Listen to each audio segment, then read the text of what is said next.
ताज्या घडामोडींसाठी स्वानंद न्यूजला सबस्क्राइब करा आणि बेल आयकॉनवर क्लिक करा। उल्हासनगर महानगरपालिका प्रशासन आणि क्षेत्रातील 3 आमदारांची बैठक आज उल्हासनगर महानगरपालिकेत पार पडली। या बैठकीत उल्हासनगर शहरातील विविध समस्यांवर चर्चा करण्यात आली आहे। या बैठकीत शहरातील रस्त्यांची दुरावस्था, पाणी पुरवठ्याची समस्या व शहरातील गार्डनचे सुशोभीकरण करणे तसेच शहरात धुळीने होणारे प्रदूषण नियंत्रणात आणण्यासाठी व डम्पिंग ग्राउंडच्या परिसरातील स्थानिक नागरिकांना होणारा त्रास, महानगरपालिका शाळांच्या पटसंख्येला लागलेली उतरती कळा यावर चर्चा करण्यात आली आहे।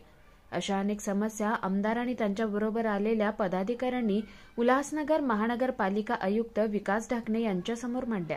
या बैठकीत उल्हासनगर विधानसभेचे आमदार कुमार ऐलानी, कल्याण पूर्वेच्या आमदार सुलभा गायकवाड, अंबरनाथ विधानसभेचे आमदार डॉक्टर बालाजी किणीकर, राजेंद्र चौधरी, विजय पाटील, शेरी लुंड आदी पदाधिकारी उपस्थित होते। माझ्या अंबरनाथ उल्हासनगर मतदारसंघातील 4 नंबर 5 नंबरच्या ज्या समस्या होत्या त्या समस्याच्या वतीने आमचे सर्वच शहर संघटक चौधरी साहेब, सर्व नगरसेवक, रवि खिल्लाने, दादा, सभी हम लोग ने मीटिंग लिया। कैलाश कॉलोनी से नेताजी चौक का रोड जो स्लो चल रहा है, पब्लिक के लिए तकलीफ हो रही है, उसके बारे में हम लोग को बात किया। भाटिया चौक से गाउन मार्केट का रोड, शिवनरी के सामने वाला रोड, गार्डन, ये कितने दिन में बन जाएंगे।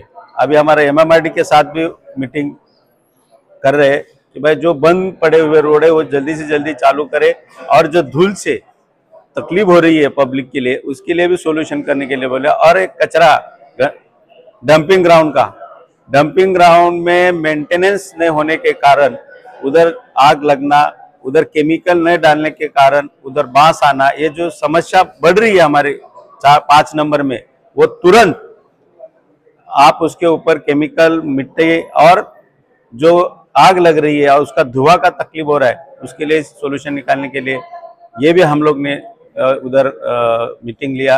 रेगुलाइजेशन का मुद्दा है जो हम लोग ने, हमारे मुख्यमंत्री एकनाथ जी शिंदे साहब, हमारे देवेंद्र फडणवीस साहब, हमारे खासदार डॉक्टर श्रीकांत शिंदे, हम सब लोग मिलके जो रेगुलाइजेशन का GR निकाला है, वो GR के तहत जल्दी से जल्दी जो रेगुलाइजेशन की प्रोसीजर 1 विंडो सिस्टम चालू करने के लिए कहा है। उन्होंने 1 महीने का टाइम दिया है, एक ऐप बनाया हुआ है, एक ऐप के अंदर रेगुलाइजेशन जल्दी से जल्दी हम लोग चालू करेंगे, जाकि जो गवर्नमेंट को, नगर पालिका को जो पैसा मिलने वाला है वो उनका फायदा है, उनको ही मिलेगा।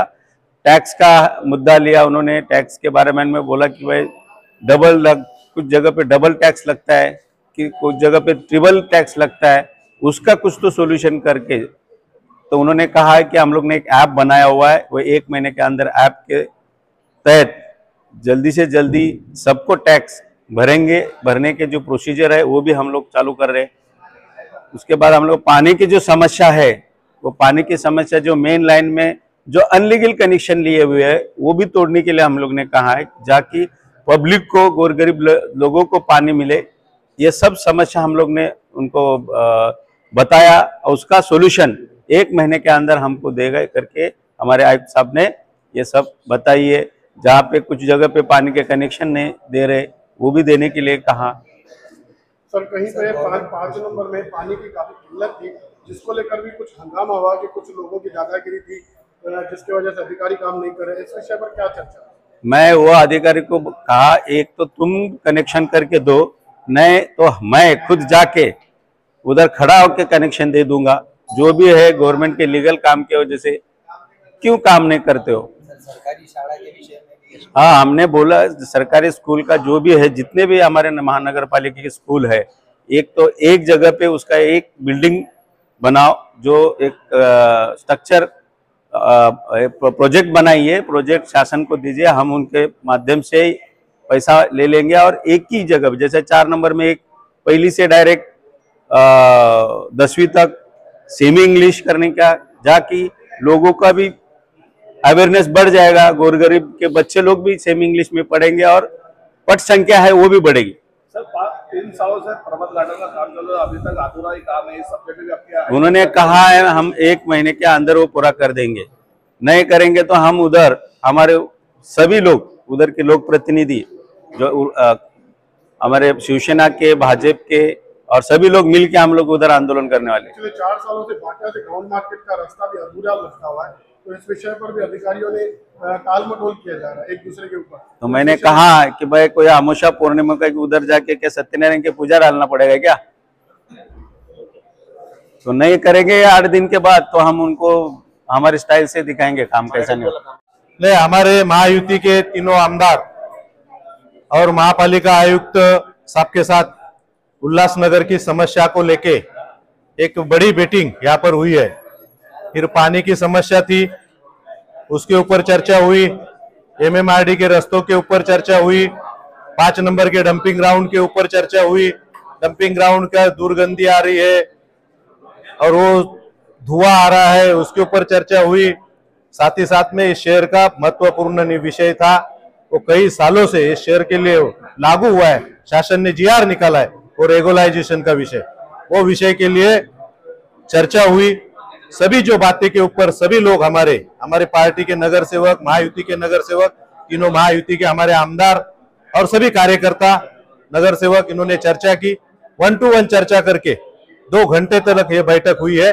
शहर के विकास के लिए हुई है, शहर के विकास के जो महत्वपूर्ण विषय है उसके ऊपर हुई है, और उस पे आयुक्त साहब ने जो जवाब दिया है, मुझे नहीं लगता है कि इसके पहले कोई आयुक्त ने इतना गहरा, इतना डीप जाके इस समस्या को सुलझाने के लिए कोई ड्राइंग तैयार किया होगा। वो ड्राइंग इन्होंने तैयार किया। ये आयुक्त महोदय इस शहर के लिए परमानेंट सॉल्यूशन निकालने के लिए काम कर रहे हैं, और वो काम करेंगे। और उनके जो जवाब उन्होंने दिया, उन्होंने जो समस्या के लिए हमने चर्चा की, वो समस्या का समाधान उन्होंने हमको दिखाया है। वो समाधान ये होगा ऐसा हमें लगता है। रेगुलेशन का विषय हो, पानी का विषय हो, एमएमआरडी के रास्ते का विषय हो, और शहर के जो 5 एमएमआरडी के 7 रोड छोड़ के 5 रोड जो उन्होंने लिए हैं डेवलप करने के लिए, उनका ब्यूटिफिकेशन करने का उन्होंने काम शुरू किया है। वो 5 रास्ते और ये 7-12 रोड उल्लासनगर के लिए महत्वपूर्ण रास्ते रोड रहने वाले। ये रोडों का जब ब्यूटिफिकेशन होगा, ये रोड बन जाएंगे, तो शहर का थोड़ा चेहरा बदल जाएगा, चेहरा मोहरा बदल जाएगा, ऐसा मुझे लगता है। कमिश्नर साहब ने जो हमें जवाब दिया, जो समस्या के ऊपर समाधान निकाला है, वो से लॉन्ग टाइम तलक है, शॉर्ट टाइम तलक नहीं, ऐसा मुझे लगता है। ये काम हो गया तो उल्लासनगर के जो जनता है, जो मतदाता है, उनको सही मायने पे ये जो समस्या है वो समस्या से सोल्यूशन निकल जाएगा, जो समस्या है वो सुलझ जाएगी, ऐसा मुझे लगता है। हाँ, और सब चीजों के लिए उन्होंने जो जवाब दिया है उसमें सब लोगों के लिए ऑनलाइन प्रक्रिया उन्होंने बताई है। वो ऑनलाइन रेगुलाइजेशन का भी ऑनलाइन प्रक्रिया बताई है। पानी के लिए ब्लूप्रिंट तैयार किया है, व्हाइट पेपर जिसको हम बोलते हैं वो निकाला है, और उसके तहत ये शहर का काम होगा, ऐसा मुझे लगता है। उल्लासनगर का मुख्य गार्डन है जो गोल मैदान है, ये गोल मैदान जो जबकि विधायक है कुमार अगर ने कहीं संस्था को किराए पे दिया है, क्या है आपका कहना? नहीं, वो किराए पे दिया नहीं है, वो महापालिका ने दिया हुआ है। उसमें आइलानी साहब का कुछ विषय नहीं है, लेकिन जो भी संस्था को दिया है वो संस्था ने वो गार्डन अच्छी तरह से ब्यूटिफिकेशन करना चाहिए, अच्छी तरह से लोगों को उसका बेनिफिट मिलना चाहिए, उसके लिए करना चाहिए। अगर वो संस्था नहीं करती है तो महापालिका आयुक्त उसके ऊपर एक्शन लेंगे, और वो महापालिका के ताबे में लेने का भी अधिकार आयुक्त को है। और आयुक्त को लगता है कि ये लोगों के जो यहाँ के मतदाता है, यहाँ की जनता है, उनके काम में नहीं आ रहा है, तो वो एक्शन लेंगे, ऐसा मुझे लगता है। और रही बात स्कूल की, ये स्कूल भी जो सुधारने के लिए, स्कूल का जो शिक्षा लेने वाले विद्यार्थी है उनके लिए अच्छी शिक्षा मिले, उसके लिए आयुक्तों ने अच्छी तरह से प्रयास किया है। उनका जो अनुभव है वो उल्लासनगर में वो देने का कोशिश कर रहे। मुझे लगता है सभी बातों के लिए हमने जो मीटिंग ली उसमें सभी समस्या का समाधान निकल रहा है, और समाधान निकलने के बाद उल्लासनगर वासियों को सही मायने पे सुविधा मिलेगी, ऐसा मुझे लगता है। निखिल चव्हाण, स्वानंद मीडिया, उल्हासनगर। ताज्या घडामोडींसाठी स्वानंद न्यूजला सबस्क्राईब करा आणि बेल आयकॉनवर क्लिक करा।